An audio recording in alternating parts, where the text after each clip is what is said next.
Hello बच्चों, इस video में हम डिस्कस कर रहे हैं कुछ और इम्पोर्टेंट न्यूमेरिकल जो सेमीकंडक्टर पर बेस्ड हैं। तो पहला न्यूमेरिकल देखें ज़रा। इस न्यूमेरिकल में ये हमारे पास एक डायोड है, पीएन जंक्शन डायोड, और ये इस तरह से बैटरी से जुड़ा हुआ है। यहाँ 1 वोल्ट की battery, negative pole P type से जुड़ा हुआ है, और यहाँ पर 3 वोल्ट की बैटरी है, नेगेटिव पोल एन टाइप से जुड़ा हुआ है। ठीक है, तो ये जो पोर्शन है ये पी टाइप का सिंबल है, और ये है आपका, ये लाइन एन टाइप को शो करती है। तो क्वेश्चन कह रहा है find current throw ideal diode. अब इसने एक वर्ड दे दिया, आइडियल डायोड।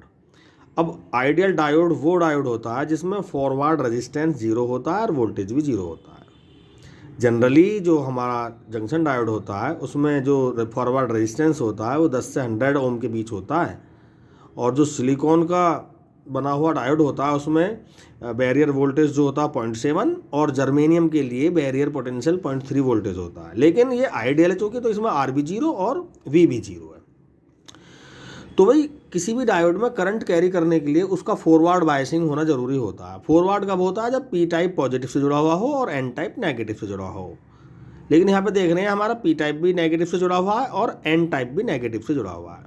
लेकिन हम देखने वाली बात यह है कि जो एन टाइप, जो ये लाइन है, ये जो एन टाइप सिंबल है वो -3 वोल्ट से जुड़ा हुआ है, यानी एन टाइप की नेगेटिविटी पी टाइप से अधिक है।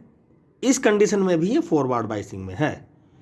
तो चूंकि ये फॉरवर्ड बायसिंग में है तो करंट तो इसमें कैरी होगा। अब करंट कितना होगा हम सिंपल ओम्स लॉ से हम फाइंड करेंगे। I = V/R। V क्या है? V देखो, इधर तो लगा हुआ 1 वोल्ट नेगेटिव और इधर लगा हुआ है -3 वोल्ट। अब पोटेंशियल डिफरेंस है ये भी। इसमें क्या, कैसे फाइंड करें पोटेंशियल डिफरेंस? अधिक में से कम को घटा दो, यानी -1 तो अधिक है ना, -1 में से -3 हमने माइनस कर दिया, तो ये आ गया 2 वोल्ट। तो V की वैल्यू आई 2 वोल्ट और रेजिस्टेंस है 100 ओम, और यहाँ से हम क्लियरली करंट को फाइंड कर देंगे। इस तरह से हम इसको सोल्व करेंगे।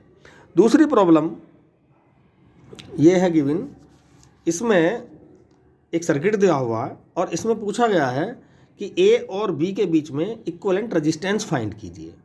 अब इसकी भी 2 कंडीशन है।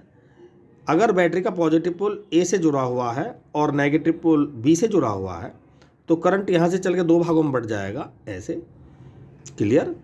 और देखो, अब यहाँ पर ये मान लेंगे हम कि D1 और D2 ये आइडियल डायोड है, इसमें कोई रेजिस्टेंस इनका काम नहीं करेगा। और ये है हमारा 2 ओम और ये यहाँ पर 4 ओम गिवन है ये। अब देखें ज़रा, इसमें एक और लॉजिक है, 2 2 जा 4 और 4 2 जा 8, यानी ये एक बैलेंस व्हीटस्टोन ब्रिज है। तो बैलेंस व्हीटस्टोन ब्रिज में ये 5 ओम इसका कोई इफेक्ट नहीं होगा। तो सिंपली डायोड D1 में से करंट पास हो जाएगा और इधर डायोड D2 में से करंट पास होकर B में पहुंच जाएगा। तो यहाँ देखें, ये दोनों रेजिस्टेंस पैरेलल सीरीज में 4 और 2 6, और ये 8 और 4 12, ये 6 वोल्ट, और ये 4 और 2 6, और 8 और 4 12, ये दोनों कैसे हो गए आपके पैरेलल में, और इनका इक्विवेलेंट हो जाएगा 1/R = 1/6 + 1/12। जब हम इसको सोल्व करेंगे तो R 4 ओम आ जाएगा। क्लियर? अब देखो जरा, तो इसकी दूसरी कंडीशन देख लें। अगर हम B को पॉजिटिव कर दें और A को नेगेटिव कर दें तो करंट फिर इस साइड से चलेगा। जब करंट इस साइड से चलेगा तो कुछ करंट इधर को बढ़ेगा, कुछ इधर को जाने की कोशिश करेगा। लेकिन यहाँ पर क्या, ये N है और इधर P, तो ये रिवर्स बायस में आ गया डायोड, तो इधर को करंट कैरी नहीं करेगा। क्लियर? करंट कैरी करेगा केवल ऊपर को, और ऐसे जाके ये सीधा इधर को मुड़ जाएगा, आगे नहीं जाएगा, क्योंकि आगे ये D1 डायोड भी, ये N मिल गया ना इसको, रिवर्स बायस है। करंट आगे को भी नहीं जाएगा, करंट ऐसे जाकर ये ऐसे ऐसे निकल जाएगा। ठीक है, तो कितने रेजिस्टेंस इफेक्टिव है यहाँ पर? 4 ओम का, 5 ओम में को करंट जा रहा है और 4 ओम में को 4 और 5 9 और 4 13, यानी इस कंडीशन में जो इक्विवेलेंट रेजिस्टेंस होगा वो 13 ओम होगा। Point clear? नेक्स्ट क्वेश्चन, सभी इंपॉर्टेंट क्वेश्चन है, शॉर्ट क्वेश्चन है, बोर्ड के बच्चों के लिए बहुत इंपॉर्टेंट न्यूमेरिकल्स हैं ये, क्योंकि बोर्ड में जो न्यूमेरिकल्स पूछे जाते हैं लॉजिकल और बहुत छोटी लेंथी नहीं होते, छोटे न्यूमेरिकल्स होते हैं। देखो यहाँ देखें ज़रा, यहाँ पर एक डायोड है, ये एक्चुअली CBSE से हटा दिया, जेनर डायोड है ये, लेकिन यहाँ पर PN जंक्शन डायोड भी आ सकता है। वह अगर जंक्शन डायोड आएगा तो ये 0.7 वोल्ट, या सिलिकॉन के लिए 0.7 वोल्ट, और जर्मेनियम के लिए 0.3 वोल्ट। लेकिन ये हमारा जेनर डायोड है, ये 5 वोल्ट पर काम कर रहा है इस समय।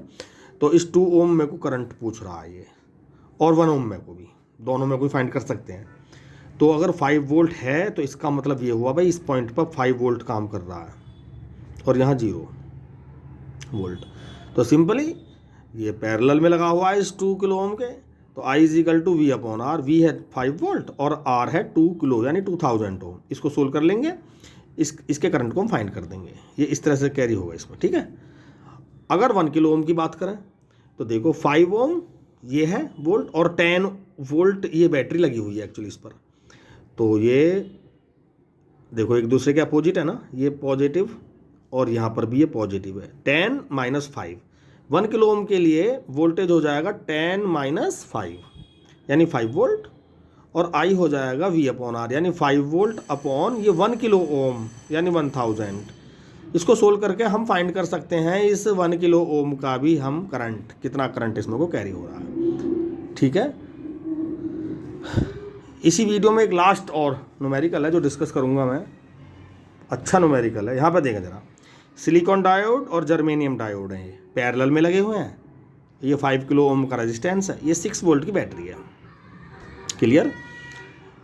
अब हमें ये बताना है कि भाई करंट किस डायोड में को पहले निकलेगा। तो कोई ये 0.3 वोल्ट है ना, इसका बैरियर 0.3 वोल्ट का है, जल्दी ख़त्म हो जाएगा, और इसका 0.7 वोल्ट है, ये देर में टूटेगा बैरियर। तो चूँकि ये जल्दी ये जो जर्मेनियम का जो डायोड है इसमें बैरियर जल्दी टूट जाएगा, तो करंट को जो मेजर करंट होगा इसी ब्रांच में को पास होगा। कितना होगा, I is equal to V upon R लगा देंगे। V क्या है, 6 वोल्ट, इस पर अप्लाई होगा, इस पर भी, कि दोनों वोल्ट ये पैरेलल में है ना, तो 6 वोल्ट इस पर भी काम करेगा, इस पर भी काम करेगा, लेकिन ये जल्दी ख़त्म हो जाएगा इसका बैरियर, क्योंकि मात्र 0.3 वोल्ट इसका बैरियर पोटेंशियल है।